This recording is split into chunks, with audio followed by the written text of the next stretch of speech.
A 2:10 pasás por la radio. Luisa Espeña, claro, que no es la... Después de las 11.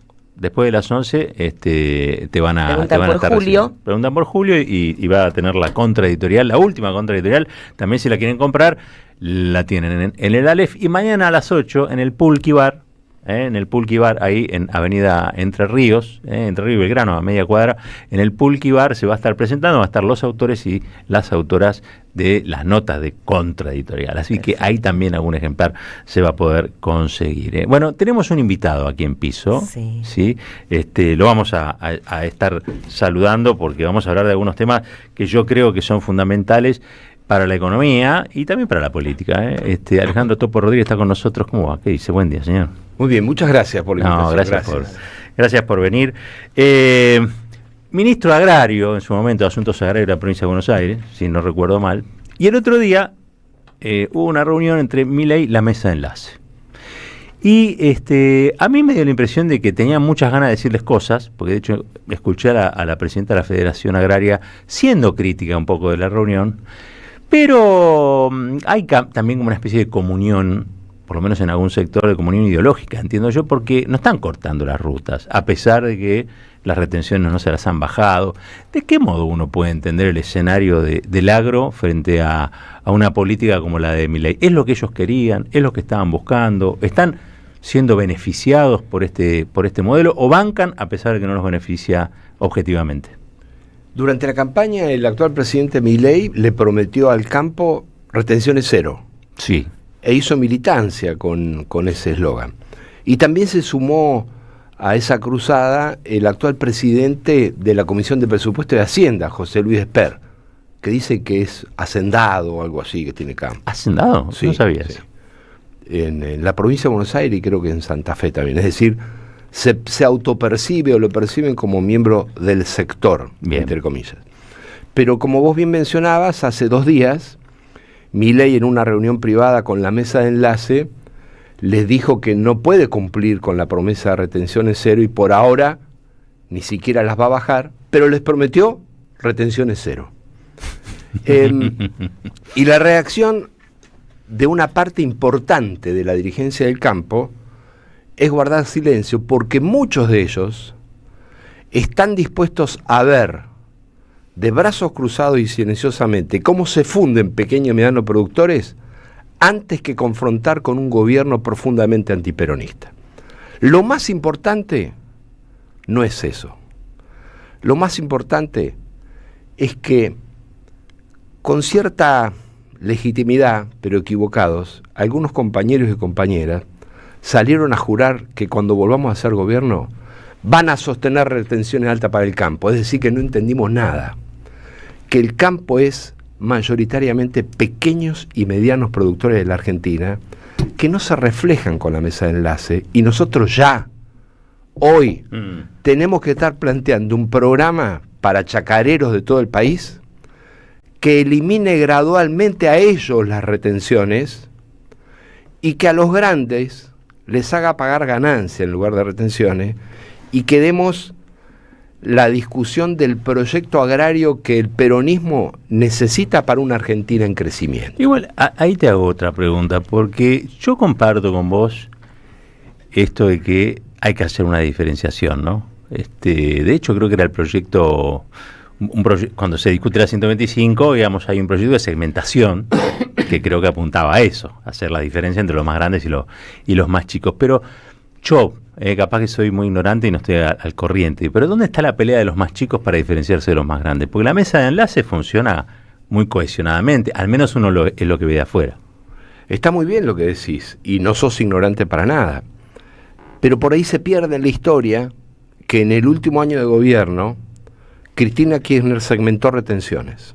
En el mes de marzo de 2015 y en el mes de julio de 2015, le bajó primero retenciones a los pequeños y medianos productores hasta 750 toneladas, por ejemplo, en soja, y luego en julio hasta 1000 toneladas en soja. ¿Por qué? Porque en ese momento, de la mano de un trabajo que fue técnico pero también político del entonces presidente de la Federación Agraria, Omar Príncipe, me parece que el gobierno, y en particular en ese momento quien era el ministro de Economía, Kicillof, hizo el clic, comprendió que no era todo lo mismo.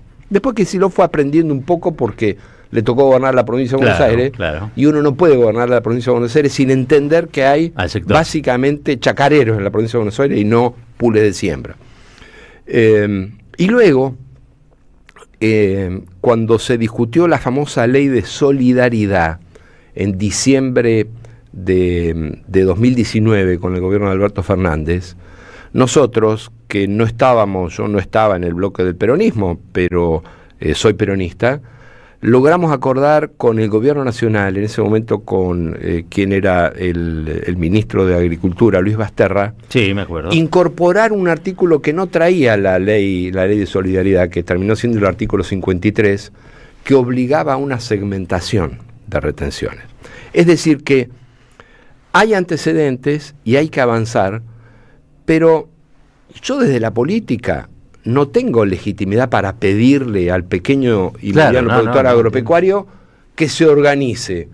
Lo tenemos que representar desde la política. Si están más o menos organizados, será una decisión de ellos, pero yo no me puedo hacer el distraído y reclamarles que no están organizados. Tenemos que llevar a la política y a la discusión del peronismo esta discusión del sujeto agrario y cómo el campo como actor económico y productivo forma parte de un proyecto nacional, que es también un proyecto de tener una visión integrada de nación, porque el peronismo de la provincia de Buenos Aires se ha encerrado mucho en la provincia de Buenos Aires y termina creyendo que en Córdoba y en Santa Fe está lleno de agrogarcas, cuando en realidad hay cooperativas, chacareros, hay de todo, Sí, claro. Entonces, es mucho más es más complejo, plural y heterogéneo, digamos, sí, ¿no? sí, La escena uno la conoce. De hecho, yo siempre me acuerdo también de la figura de Humberto Volando, ¿no? Sí, claro, el primer o el gran presidente de la Federación Agraria. Que aparte iba con el peronismo, ¿no? Exactamente, siempre fue frentista desde allí, frentista, claro.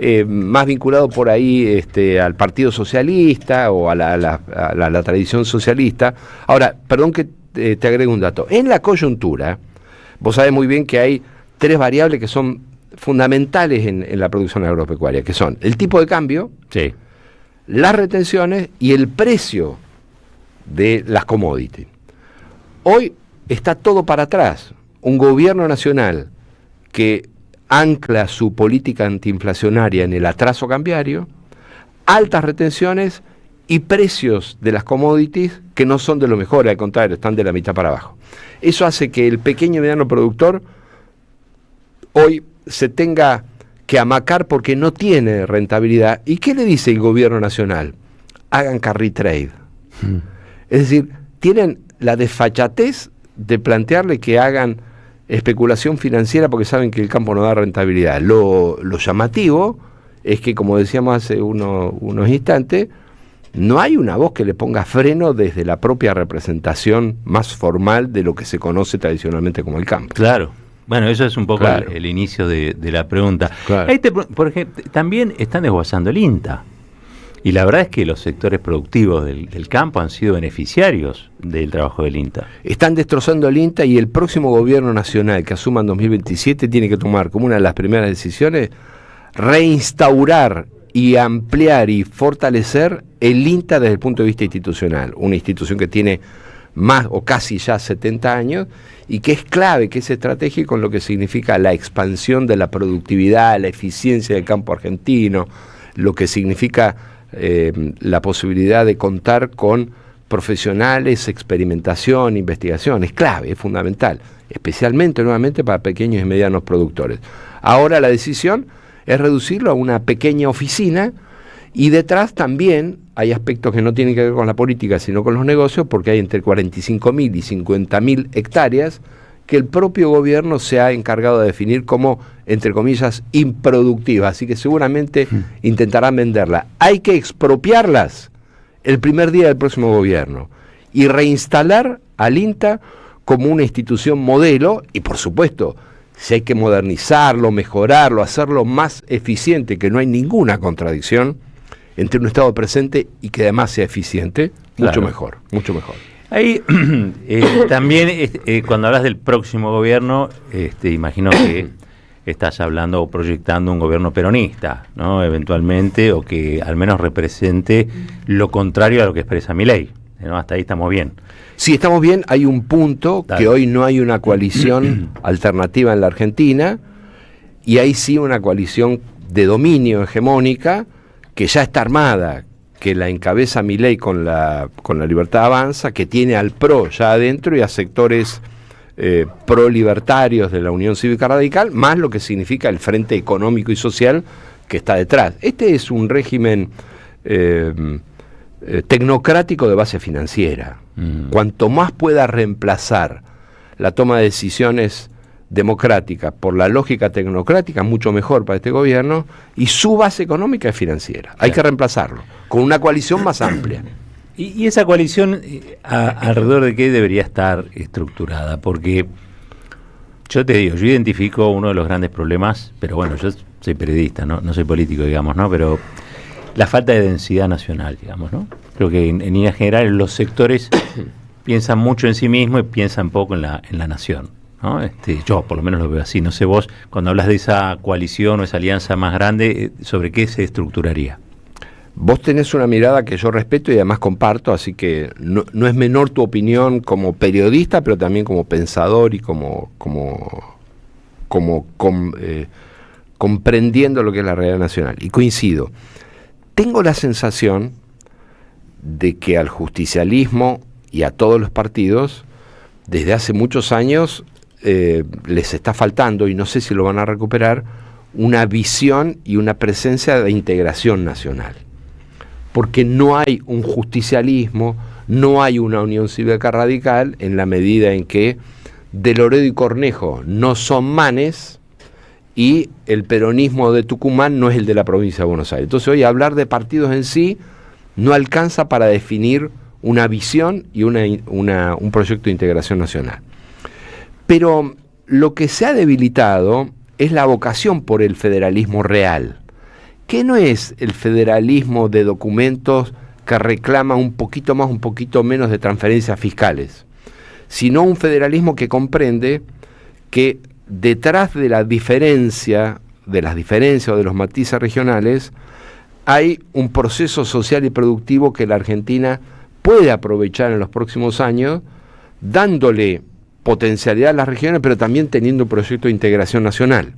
La visión de Milei es la de la balcanización de la Argentina. No solo asfixia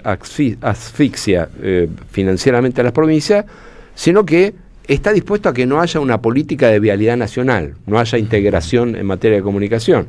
Entonces las regiones que tengan potencial de desarrollo, con el gas, con la minería o con el litio, tendrán esfuerzo público-privado para modernizar la infraestructura y además quedarán por fuera de la integración.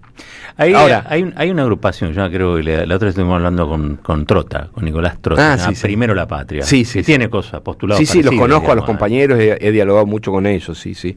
He dialogado con Nicolás y con varios compañeros y me parece que ese que están marcando es el eje sobre el cual hay que trabajar. Están con eso, sí. Es decir, hay una pertenencia política a una fuerza, pero hace falta algo más, que es enriquecer esa pertenencia y esos postulados en común con la saludable diferenciación de las demandas o las necesidades y las urgencias regionales de la Argentina. Es meter el federalismo sin perder, sin hacer ideología del federalismo, porque uno puede terminar en fanatizarse solo de la región y no de las ideas del proyecto en conjunto.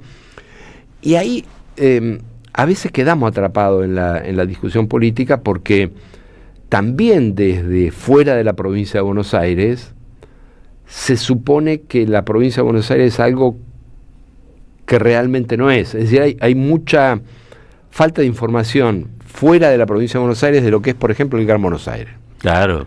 El Gran Buenos Aires es el motor productivo de la Argentina y es la región donde la proporción de empleados estatales sobre el total de los empleados es la más baja. Es la más baja, claro. Y donde además... Es el país industrial. Exactamente. Entonces, ¿qué se ha construido en el imaginario transversal en la política, por fuera de Buenos Aires? Que hay un dominio de planeros en el Gran Buenos Aires. Esto es lo que nos dice. Y la verdad que yo lo digo con afecto porque son mis compañeros, muchos compañeros me dicen que el interior de la Argentina está lleno de agrogarcas, y la verdad que la mayoría son chacareros. Entonces, esa discusión hay que darla, y a mí me parece que ese es uno de los puntos sobre los cuales hay que integrar. Pero hay otras cosas. A ver. El justicialismo tiene que dar la discusión hoy de la conectividad universal en la Argentina. La conectividad universal está en manos de un magnate norteamericano, se lo entregó Milei, es Starlink, y se está muriendo ARSAT. El próximo gobierno tiene que, como una de las nuevas banderas de la justicia social, garantizar conectividad universal para la educación, para el trabajo y también para la producción. Nosotros estamos planteando permanentemente que hay que promover el arraigo, el fortalecimiento del federalismo. Sin conectividad no hay arraigo, claro, no hay ruralidad, no hay nada. Es un riesgo que la conectividad acá la tenga Clarín, ¿no? A partir de la constitución del monopolio actual es un riesgo. Y hay en la Argentina una enorme red, sí, que junto con ARSAT puede funcionar de manera virtuosa, de cooperativas de servicios públicos en cada pueblo prácticamente. Entonces hay que trabajar con eso. Me gusta mucho el modelo de La Pampa, que son cooperativas que prestan muchos servicios, entre ellos Internet. Sí, exactamente. Y hay muchas en todo el país, muchas en pequeños pueblos, incluso de la provincia de Buenos Aires, porque hay economía de escala. Y bueno, y Santa Fe además es una provincia muy rica en experiencia y en tradición cooperativa. Hay que rescatar ese esfuerzo, requiere mucho trabajo. Hay que trabajarlo. Mucha saliva. Hay que trabajarlo. El combustible de la política es la saliva. Sí, ¿no? Muy bien. Alejandro, muchísimas gracias. Gracias a ustedes. Por estar acá. Alejandro Topo Rodríguez estuvo con nosotros, y ex ministro de Asuntos Agrarios de la provincia de Buenos Aires, dirigente político.